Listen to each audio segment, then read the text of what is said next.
बिस्मिल्लाहिर्रहमानिर्रहीम स्टार्ट करते हैं। क्लास 10th के लिए हमारे पास थ्योरम है 9.2।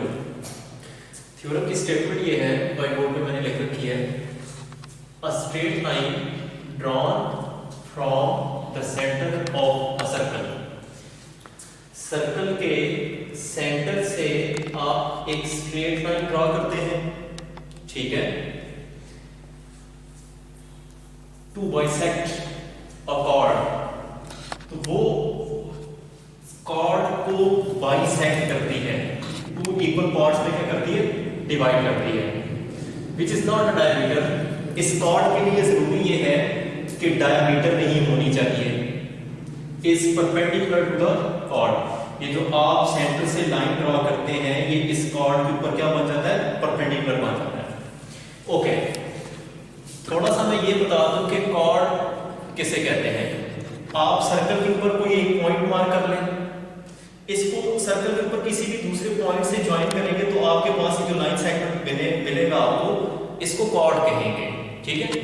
अब अगर ये कॉर्ड सेंटर से पास करे तो ये डायमीटर हो जाती है, ठीक है। इस थ्योरम के लिए हमारे पास जो कॉर्ड है वो सेंटर से पास नहीं करनी चाहिए, मींस वो डायमीटर ना हो।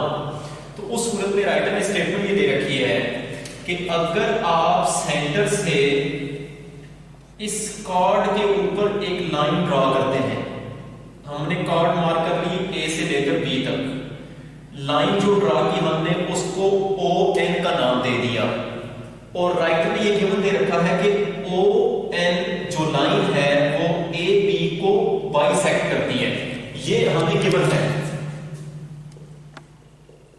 Bisect mean two equal parts में डिवाइड करती है, ये हमें गिवन है। क्या हमें गिवन है, इस स्टेटमेंट को जरा मैथमेटिकल देखें। अगर ये line O N A B को बाइसेक्ट करती है तो इसका मतलब ये है एन जो है वो ए और बी का मिड पॉइंट है, ठीक है। ए और बी का मिड पॉइंट है, इसका दूसरा मतलब ये है कि ए से लेकर एन तक का डिस्टेंस और बी से लेकर एन तक का डिस्टेंस ये सेम है। अब बर्डन ऑफ प्रूफ ये है, हमने प्रूफ ये करना है कि ये जो लाइन ओ एन है, ये प्रूफ हमने ये करना है कि ये जो लाइन ओ एन है ये परपेंडिकुलर है किसके, ए बी के। इसमें हमें मेजर एंगल 1, जिसको मैंने एंगल 1 का नाम और इसको मेजर एंगल 2 का नाम दिया हुआ है, इन दोनों के दोनों एंगल्स को हमने 90 डिग्री का शो करना है, ठीक है। Measure angle 1 is equal to measure angle 2, और ये दोनों के दोनों किसके इक्वल होने चाहिए, 90 डिग्री के इक्वल होने चाहिए। एक बात राइटर ने हमें गिवन दी, वो ये है कि ये सेंटर से हमने एक लाइन ड्रॉ की इस कॉर्ड के ऊपर जो इस कॉर्ड को बाइसेक्ट करती है, और जो चीज हमने प्रूव करनी है, इस लाइन ओ एन को ए बी के परपेंडिकुलर ये हमने शो करना है। ओके, किसी भी स्टेटमेंट में चार बेसिक थ्योरम को प्रूव करते हैं, चार बेसिक स्टेप्स होते हैं। गिवन हमें जो चीज दे रखी होती है वो हम लिखते हैं, टू प्रूव जो हमने प्रूव करना होता है, कंस्ट्रक्शन इसमें हम कैलकुलेशन करने के लिए कुछ कंस्ट्रक्शन करते हैं, जैसे हम ओ को ए से और ओ को बी से ज्वाइन करेंगे डॉटेड लाइन में, और उसके बाद प्रूव होता है, यहाँ पर हम स्टेटमेंट लिखते हैं और यहाँ पर हम उसी स्टेटमेंट का रीजन देते हैं कि ये रीजन है, इस वजह से ये स्टेटमेंट जो है वो वैलिड है। तो सबसे पहला स्टेप देखा जाए, सॉल्यूशन की तरफ जाएंगे तो पहला स्टेप गिवन में क्या है, a circle with centre O. देखें हमारे पास एक सर्कल है और सेंटर इसका क्या है, ओ है, ये हमें दे रखा है। A B is a chord of circle, A B इस सर्कल के ऊपर एक कॉर्ड है, ठीक है, ये बात ही हमने डायग्रामिकली लिख ली। A B is a chord of circle, N is the mid point of A B, N A B का मिड पॉइंट है। कैसे हमें पता चला कि एन ए बी का मिड पॉइंट है, इससे हमें पता चल रहा है कि ये जो हमने लाइन ड्रॉ की ओ से लेकर एन तक, ये बाइसेक्ट कर रही है। Bisect mean two equal parts में डिवाइड कर रही है। अगर टू इक्वल पार्ट्स में डिवाइड कर रही है तो इसका मीनिंग ये है कि ए से लेकर एन तक का डिस्टेंस और बी से लेकर एन तक का डिस्टेंस, ये दोनों के दोनों डिस्टेंसेस क्या है, आपस में सेम है। अगर ये दोनों डिस्टेंसेस सेम है तो ये क्या कर रही है, बाइसेक्ट कर रही है। ओके, तो देखें जरा, तो हमने लिखा n is the mid point of A B, N mid point है, which is which is joined to O, उसको क्या किया, O को N के साथ ज्वाइन किया, जो कि ज्वाइन है O के साथ। और ये जो स्टेटमेंट हमें गिवन है इसको हम ऐसा भी लिख सकते हैं ना, A से लेकर N तक का डिस्टेंस और B से लेकर N तक का डिस्टेंस ये आपस में सेम है या कंकरेंट है। शेप और साइज अगर सेम हो तो वो चीजें क्या होती है, कंकरेंट होती हैं। ओके, इनकी शेप भी सेम है, दोनों लाइंस है, और साइज में भी A से लेकर N तक का डिस्टेंस और B से लेकर N तक का डिस्टेंस भी हमारे पास क्या है, सेम है। ओके, टू प्रूव ये चीज हमने प्रूव कर ली कि ये परपेंडिकुलर होता है, ये जो लाइन हम ड्रॉ करते हैं, लाइन सेगमेंट हम ड्रॉ करते हैं AB कॉर्ड के ऊपर, ये क्या होता है हमारे पास, ये परपेंडिकुलर होता है, इसको हमने परपेंडिकुलर शो करना है। तो to prove ON is the line centre to the chord, centre से कॉर्ड के ऊपर जो हमने लाइन ड्रॉ की वो ON है, और कॉर्ड क्या हमारे पास AB है। ON is perpendicular to AB, ये शो करते हैं, which is equivalent to कि अगर आप ये शो कर देते हैं मेजर एंगल 1 मेजर एंगल 2, ये दोनों आपस में सेम है और ये दोनों कितने हैं, 90 डिग्री हैं, तो आपके पास ये रिजल्ट होल्ड करेगा कि ON जो है वो AB के परपेंडिकुलर हो जाएगा। ओके, कंस्ट्रक्शन हमने ये की, डॉटेड लाइन में मैंने दिखाई है वहां पर फिगर में भी, ज्वाइन O टू A, इस सेंटर O को हमने A के साथ ज्वाइन किया, फिर इस सेंटर O को हमने B के साथ ज्वाइन किया। ये कंस्ट्रक्शन में हमने दो स्टेप किए खुद से, join O to A and O to B, O को A से ज्वाइन कर दिया और O को B से ज्वाइन कर दिया। ओके, प्रूफ की तरफ बढ़ते हैं। दो चीजें हम लिखते हैं यहाँ पर, स्टेटमेंट और यहाँ पर उसका रीजन। सबसे पहले अगर आप डायग्रामिकली देखें इसको, तो हमारे पास दो ट्रायंगल्स हैं, OAN and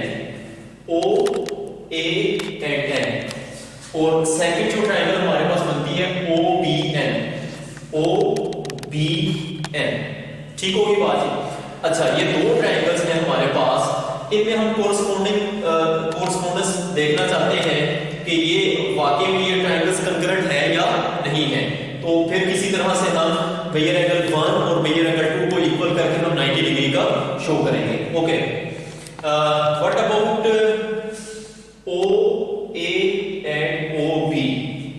radius of circle की हमें डेफिनेशन पता है कि सेंटर को आप सर्कमफेरेंस पर मौजूद किसी भी पॉइंट तक ज्वाइन करते हैं तो वो डिस्टेंस आपके पास क्या बनता है, रेडियस बनता है, और सर्कल का रेडियस हमेशा क्या रहता है, कांस्टेंट रहता है। तो O से लेकर A तक का डिस्टेंस और O से लेकर B तक का डिस्टेंस ऑलवेज सेम रहेगा। तो यही हमने लिखा हुआ है, O से लेकर A तक का डिस्टेंस, O से लेकर B तक का डिस्टेंस। रीजनिंग इसकी ये है कि radius of the given circle, ये गिवन सर्कल के क्या है हमारे पास, रेडियसेस है, ये दोनों के दोनों आपस में रेडियस क्या रहते हैं, सेम रहते हैं। ओके, नेक्स्ट आप देखें, A से लेकर N तक का डिस्टेंस और B से लेकर N तक का डिस्टेंस।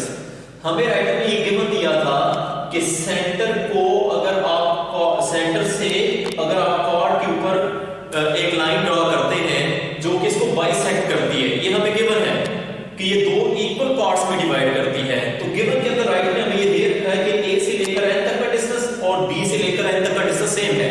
तो वही बात हमने लिखी कि AN is congruent to BN, और ये हमें क्या दे रखा है, राइटर ने गिवन में दे रखा है कि ये बाइसेक्ट करती है वो लाइन जो सेंटर से आप कॉर्ड के ऊपर जो है वो ड्रॉ करते हैं, वो उसको अगर बाइसेक्ट कर रही हो तो हमने प्रूव ये करना है कि ये लाइन जो है वो कॉर्ड के साथ परपेंडिकुलर है।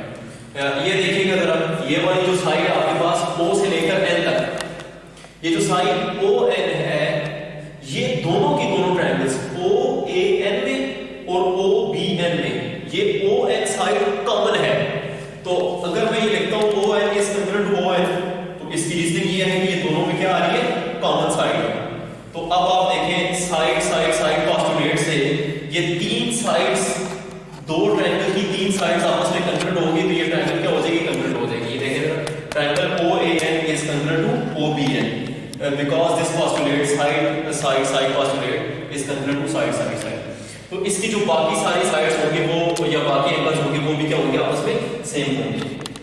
सिमिलर वे में देखें जरा, अच्छा मेजर एंगल 1 ये कंकरेंट हो जाएगा मेजर एंगल 2 के, क्यों, ये देखें जरा, कोरस्पोंडिंग एंगल है ये दोनों ट्रायंगल्स के ना, ये OAN का एंगल हमारे पास मान है मेजर एंगल 1 और OBN का हमारे पास जो एंगल बन रहा है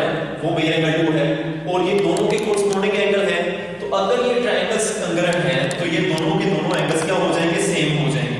तो concurrent J corresponding angle of concurrent triangles, इसकी रीजनिंग हम ये लिखी कि ये दोनों कोरस्पोंडिंग एंगल हैं कंकरेंट ट्रायंगल के। बट अगर आप देखें ये एक लाइन है हमारे पास, इसके ऊपर हमने एक लाइन ड्रॉ की, हमें नहीं पता कि मेजर एंगल 1 कितना है, मेजर एंगल 2 कितना है, लेकिन हमें पता है कि लाइन को सप्लीमेंट्री एंगल पोस्टुलेट्स हमें पता है दोनों का सम जो है वो 180 के इक्वल होगा। ये देखें जरा, measure angle 1 plus measure angle 2 किसके इक्वल आ रहा है, 180 के। ठीक है, ये किसके इक्वल आ रहा है हमारे पास, 180 के। तो सप्लीमेंट्री एंगल पोस्टुलेट से हम ये लिख सकते हैं कि इन किसी भी लाइन के ऊपर अगर आप एक दूसरी लाइन को मार्क करते हैं तो उनका जो होल एंगल बनता है वो कितना बनता है आपके पास, 180 बनता है। ओके, तो ये दोनों का सम किसके इक्वल आ रहा है, 180 के इक्वल आ रहा है। ऊपर हमें ये भी पता है कि मेजर एंगल 1 और मेजर एंगल 2 ये दोनों के दोनों एंगल्स आपस में क्या है, सेम है। अगर ये दोनों के दोनों एंगल्स आपस में सेम हैं और इन दोनों का जो सम है वो 180 आ रहा है, तो इट इज पॉसिबल ओनली कि ये दोनों को कितना होना पड़ेगा, 90 डिग्री होना पड़ेगा। तो मैं ये कह सकता हूं कि मेजर एंगल 1 भी 90 है और मेजर एंगल 2 भी 90 है, तभी ये दोनों सेम भी है और इनका जो सम है वो आपके पास 180 आ रहा है। या आप ऐसा कर सकते हैं कि मेजर एंगल 1 और मेजर एंगल 2 दोनों सेम है, तो मेजर एंगल 2 की जगह मेजर एंगल 1 लिख दें। इन दोनों को ऐड करके आप 2 टाइम मेजर एंगल 1 करके और 2 से डिवाइड करेंगे तो 90 आ जाएगा। या आप इससे डायरेक्ट भी ये रिजल्ट देख सकते हैं कि इन दोनों का जो सम है वो 180 आ रहा है, तो इट्स मीन कि ये दोनों के दोनों एंगल आपस में सेम है और ये दोनों के दोनों 90 है, तब इनका सम जो है वो आपके पास किसके इक्वल आ रहा है, 180 के इक्वल आ रहा है। अगर ये दोनों के दोनों एंगल 90 हैं तो ये किसके साथ एंगल बन रहे हैं, ये एंगल यही है ON के AB के साथ एंगल देख रहे हैं, ON और AB के साथ एंगल, ये भी 90 डिग्री एंगल है, ये भी 90 degree angle, which means ON is perpendicular to AB। तो पता ये चला कि सर्कल के सेंटर से अगर हम एक ऐसी लाइन ड्रॉ करते हैं जो कॉर्ड को बाइसेक्ट करती है, दो इक्वल पार्ट्स में डिवाइड करती है, तो वो कॉर्ड के ऊपर क्या होगी, परपेंडिकुलर होगी।